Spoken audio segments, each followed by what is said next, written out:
1. Which of the following best exemplifies a key principle of adult learning in administrative medical assisting education? A. Rote memorization of billing codes. B. Passive lecture on HIPAA compliance. C. Problem solving with real-life insurance scenarios. D. Frequent quizzes on medical abbreviations. 2. What is the most effective evaluation method to measure administrative competency in scheduling systems? A. Oral questioning. B. Multiple choice testing. C. Hands-on simulation with electronic health records. D. Essay writing. 3. In curriculum development for an administrative medical assisting course, what should be the first step? A. Selecting textbook materials. B. Designing assessments. C. Conducting a needs assessment. D. Creating presentation slides. 4. When mentoring a new administrative assistant, the mentor should primarily focus on A. Immediate productivity expectations. B. Memorizing policies. C. Modeling and discussing ethical decision-making. D. Reviewing payroll processes. 5. According to adult learning theory, administrative medical assistant learners are most motivated when A. Learning is abstract and theoretical. B. Lessons are directive and authoritarian. C. Content is immediately applicable to their roles. D. They are required to memorize policies. 6. A communication strategy that best supports patient engagement in administrative tasks includes A. Using only medical jargon. B. Limiting patient questions. C. Active listening and plain language. D. Speaking quickly to move appointments faster. 7. Which of the following is the most effective way to teach regulatory compliance in billing practices? A. Memorization drills. B. Role-playing different billing error scenarios. C. Pop quizzes on coding laws. D. Reading long policy documents aloud. 8. Which instructional technique aligns best with adult learners in a front office medical curriculum? A.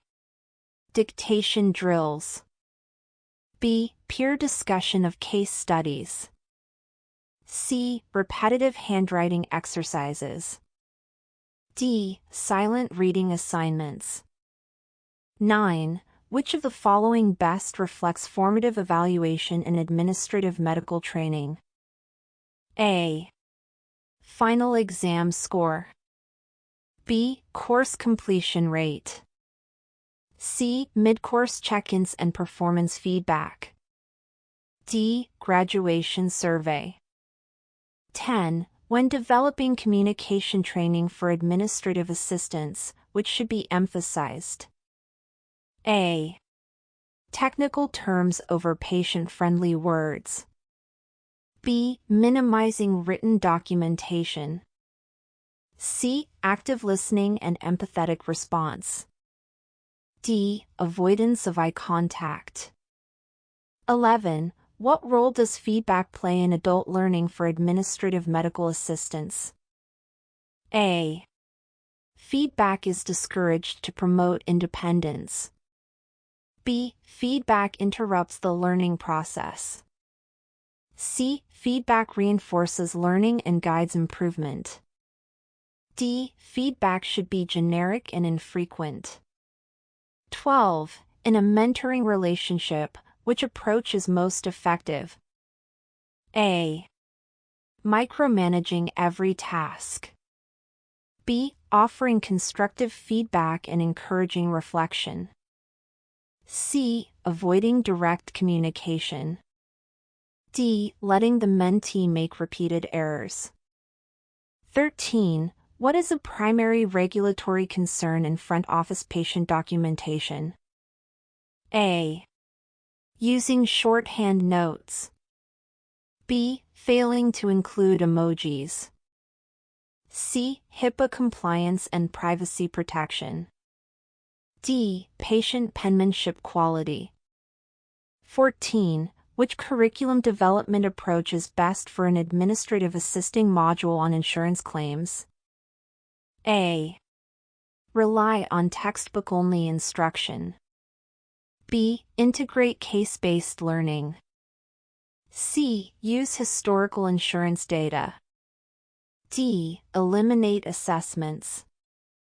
15. The purpose of using role play in administrative assistant training is to A. Entertain the learners. B. Reduce instructor workload.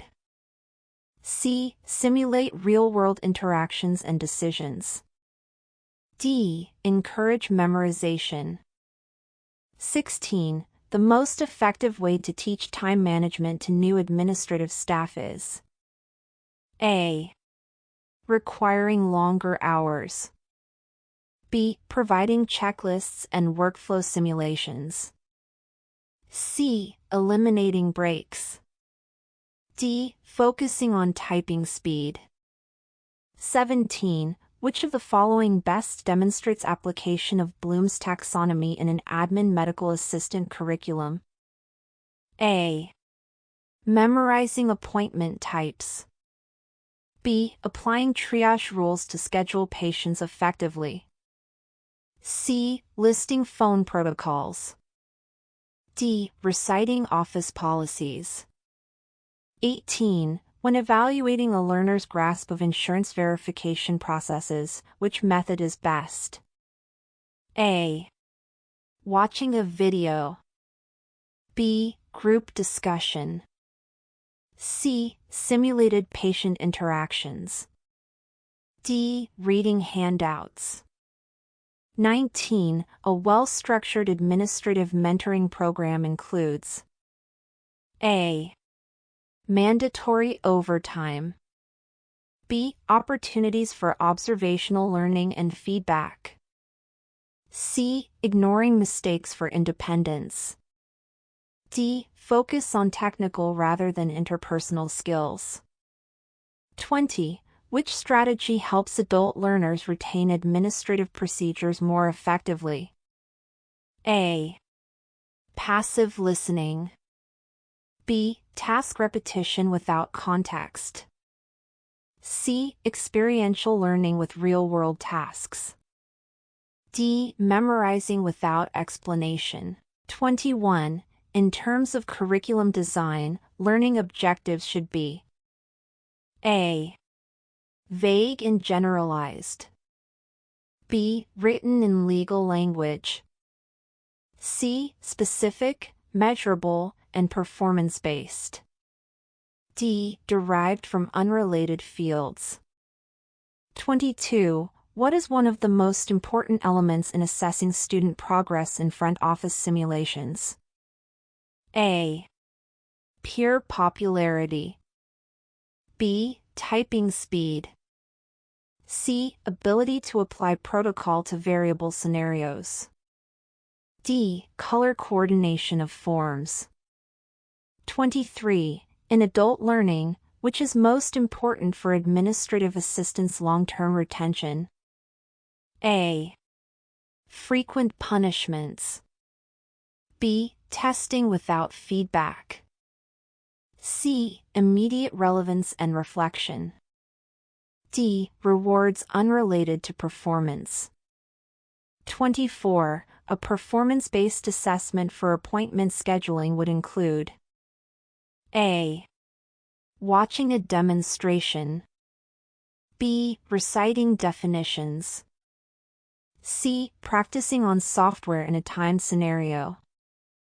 D. Writing an essay about scheduling.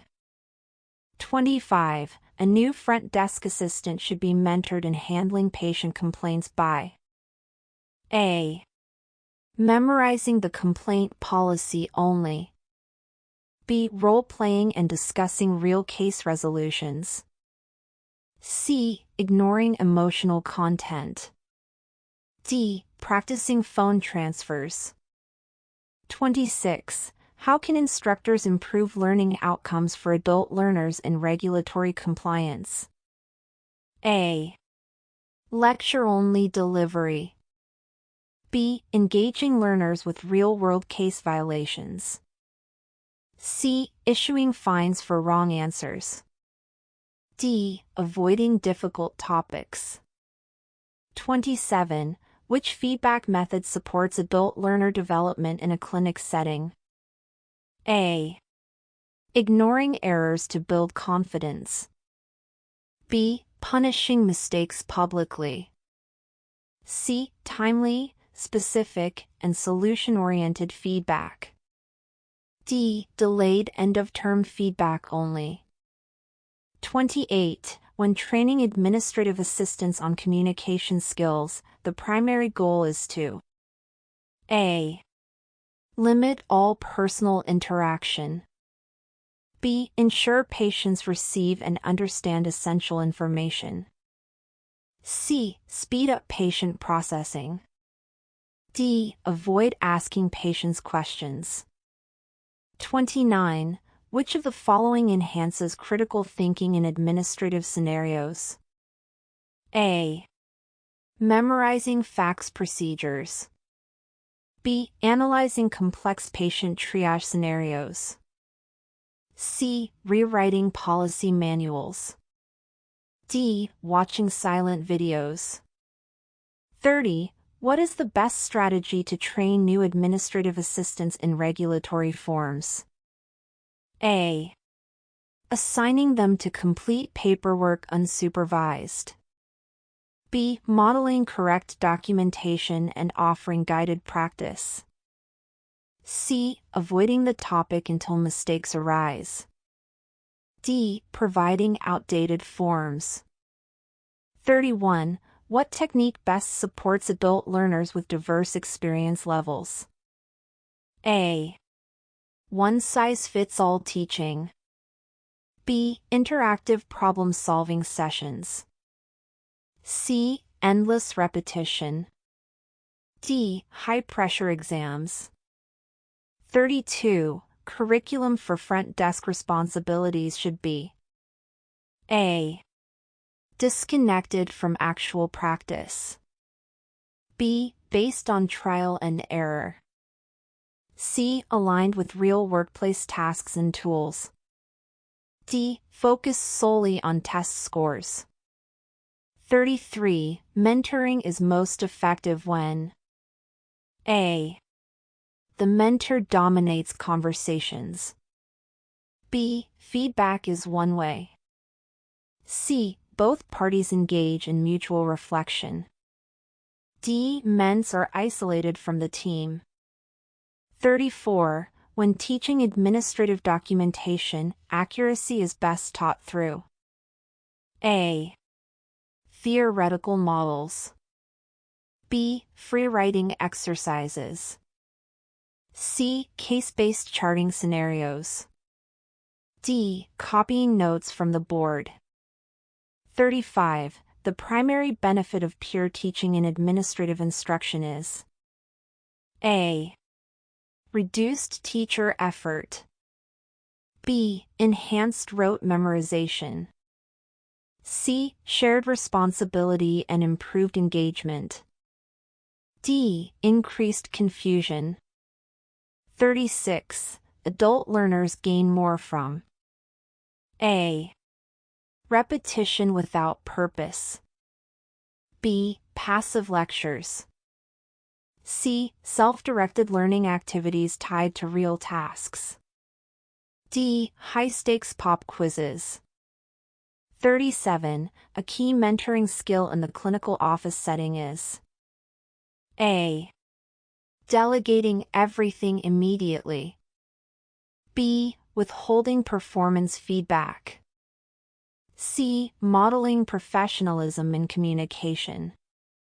D. Avoiding relationship building. 38. Effective administrative assessment tools include A. Multiple memorization worksheets. B. Oral reading of codes. C. Skill demonstrations using EHR software. D. Silent journaling. 39. A curriculum for legal documentation should A. Ignore HIPAA. B. Include practical exercises with real scenarios. C. Use outdated forms for realism. D. Be skipped due to complexity. 40. How should communication be taught to address patient diversity? A. Using slang for familiarity. B. Avoiding eye contact. C. Including cultural sensitivity and language access training. D. Encouraging staff-only discussions. 41. Evaluation of phone etiquette is best done by A. Reviewing grammar rules. B. Written quizzes. C. Monitoring real or simulated calls with scoring rubrics. D. Essay writing. 42. Which method promotes active engagement during administrative lectures? A. Repeating policies verbatim. B. Case discussions and scenario analysis. C. Reading entire manuals aloud. D. Assigning textbook summaries. 43. An administrative assistant's learning plan should be A. Created solely by the instructor. B. The same for every staff member. C. Based on strengths, gaps, and goals. D. Random and unstructured. 44. In adult education, communication breakdowns are often resolved by A. Avoidance. B. Clarifying misunderstandings respectfully. C. Repeating instructions louder. D. Ignoring emotional reactions. 45. The best mentoring outcome is achieved when A. Learning is passive. B. The mentee memorizes policies. C. Trust and collaboration develop over time. D. The mentor avoids feedback. 46. Curriculum for new administrative hires should include A. Copying all office memos. B. Simulated practice with real scheduling tools. C. Watching silent videos. D. Ignoring patient communication. 47. Which approach improves learning transfer to the workplace? A. Simulation and reflection. B. Theoretical lectures only. C. Memorizing acronyms. D. Assigning textbook reading. 48. What is an example of summative evaluation in training? A. Ongoing mentor feedback. B. Pre-training assessment. C. Final role-play performance score. D. Initial diagnostic quiz. 49. An instructor using adult learning theory should A. Provide open-ended discussion time.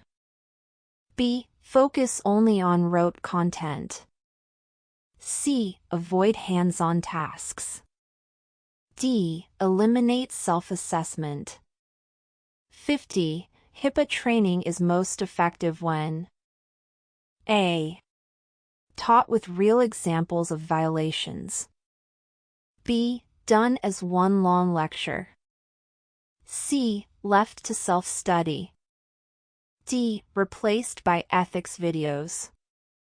51. The best adult learning outcome occurs when training includes A. Frequent repetition without relevance. B. Passive observation.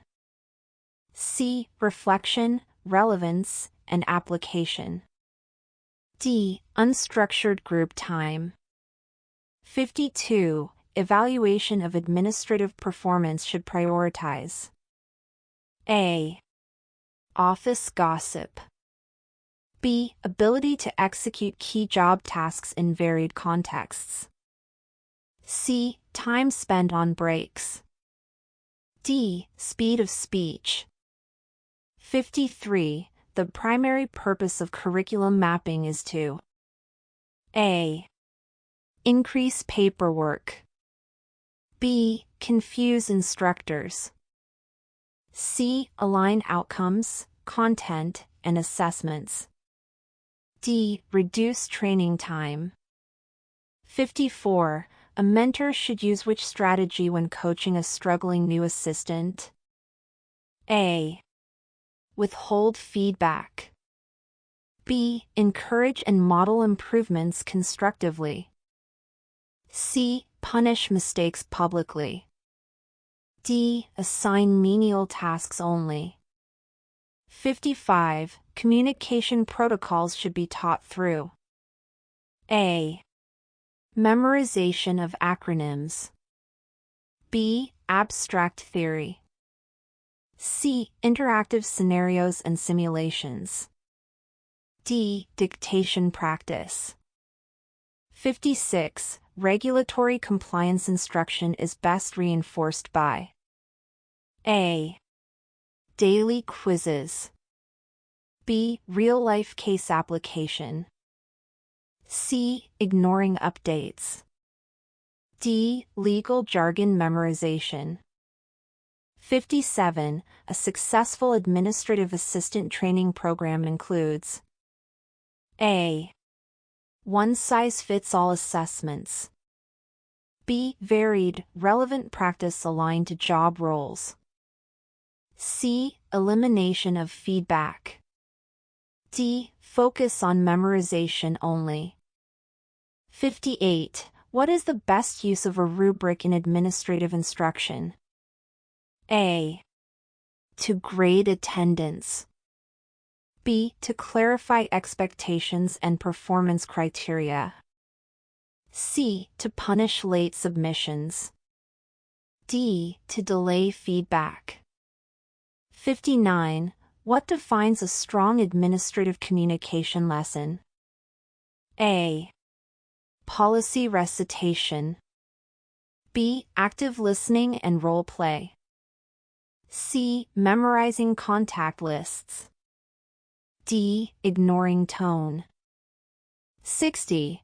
What mentoring activity increases learner autonomy? A. Spoon-feeding every answer. B. Encouraging critical reflection and problem-solving. C. Avoiding independent tasks. D. Providing exact scripts for all situations. 61. When designing training modules for administrative medical assistants, which method ensures inclusivity and engagement for adult learners? A. Solely text-based content. B. Multimedia tools with interactive activities. C. Long lecture recordings. D. Standardized testing only. 62. In evaluating a trainee's ability to manage appointment scheduling conflicts, which of the following is most appropriate? A. Multiple choice test on definitions. B. Verbal explanation of theory. C. Role-playing with simulated conflict resolution. D. Memorizing conflict management terms. 63. Mentoring a junior administrative assistant in handling sensitive patient disclosures requires A. Avoiding the topic to prevent mistakes. B. Demonstrating confidentiality and appropriate response. C. Ignoring legal implications. D. Allowing the trainee to respond freely without feedback. 64. What curriculum structure is best suited to teaching electronic health records to new administrative assistants? A. Theory-only modules. B. Hands-on practice with software simulations. C. Watching training videos without interaction. D. Reading user manuals. 65. Which of the following communication techniques supports better understanding in diverse patient populations? A. Using medical abbreviations. B. Speaking rapidly to save time. C. Employing teach-back in plain language. D. Directing all questions to physicians. 66. An effective administrative compliance training should be built around A. Historical regulations only. B. Case studies and updated policy scenarios. C. Unsupervised reading. D. Instructor monologue. 67. How can evaluation of mentoring effectiveness be achieved in an administrative setting? A. Assessing mentees' paperwork completion time. B. Gathering mentee self-assessments and performance data. C. Tracking email usage. D. Comparing mentors' notes to a checklist. 68. A method to help adult learners improve documentation accuracy is A. Forcing repetition of note-taking tasks. B. Completing random forms from memory. C. Providing feedback during charting simulations. D. Memorizing documentation rules only. 69. Which instructional strategy aligns with Knoll's adult learning theory? A. Teacher-centered delivery of knowledge. B. Passive video watching. C. Experiential learning tied to learner goals. D. Elimination of assessments. 70. When teaching administrative procedures, learning should be A. Rigid and instructor-directed. B. Focused on memorization. C. Flexible and related to learners' job experiences. D. Disconnected from workplace relevance. 71. What instructional design model emphasizes feedback loops and performance objectives in curriculum planning? A. Trial and error model. B. ADDIE model. C. ABCD learning system. D. Rote strategy. RMA Administrative Medical Assisting Test. The RMA Administrative Medical Assisting Test is a specialized certification assessment designed to evaluate the knowledge, skills, and competencies of candidates in performing essential administrative duties within a healthcare setting. This test covers key areas such as patient scheduling, medical records management, billing and coding, insurance processing, and regulatory compliance. It also assesses communication techniques, ethical standards, and professionalism expected in a medical office. The exam is intended for individuals pursuing certification as registered medical assistants RMA and emphasizes both theoretical understanding and practical application of administrative tasks. Passing the test demonstrates readiness to support clinical teams and ensure efficient office operations. Here are the top 5 beneficial uses of the sample exam. 1. Credential validation. The RMA Administrative Medical Assisting Test provides formal recognition of an individual's competency in key administrative functions, boosting credibility and employability in the healthcare field. 2. Professional advancement. Certification through the test opens up opportunities for career growth, salary increases, and access to more specialized administrative or supervisory roles. 3. Workplace readiness. It ensures that candidates are equipped with the practical knowledge and regulatory understanding needed to manage medical office operations efficiently, enhancing patient care and team coordination. 4. Standardized skill assessment. The test offers a consistent measure of knowledge across applicants, aiding employers in hiring decisions and training evaluations. 5. Regulatory compliance awareness. It reinforces awareness of HIPAA, OSHA, and insurance billing regulations, helping prevent legal issues and administrative errors in clinical environments.